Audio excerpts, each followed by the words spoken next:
সকালবেলা বিদ্যুতের আওয়াজে হঠাৎ করে ঘুমটা ভেঙে গেল। খুব ভয় পেয়ে গেছিলাম। উঠে বসে দেখছি আর জানলার দিকে তাকিয়ে আকাশটা ঘন কালো মেঘ করে রয়েছে আর অঝরে ঝমঝম করে বৃষ্টি হচ্ছে।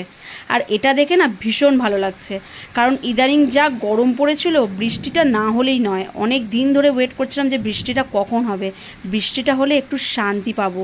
আমি কেন, সবাই মনে হয় শান্তি পাবে। বৃষ্টিটাকে দেখে আমি এতটাই আনন্দ পেয়েছি, এতটাই যে ঘুম আর আসছিল না। তো কী আর করব, জানলার ধারে বসে পড়লাম আর বসে বসে আমি এই বৃষ্টি ভেজা সকালটাকে উপভোগ করছিলাম। আর দেখো আমি এখানে জানলা দিয়ে মুখ বার করে আমি একটুখানি ওই বৃষ্টি ভেজা সকালটা উপভোগ করছিলাম। আর বৃষ্টির ঝাপটাগুলো গায়ে এসে এসে পড়ছিল, আমার ভীষণই ভালো লাগছিল, ভীষণই শান্তি পাচ্ছিলাম। আর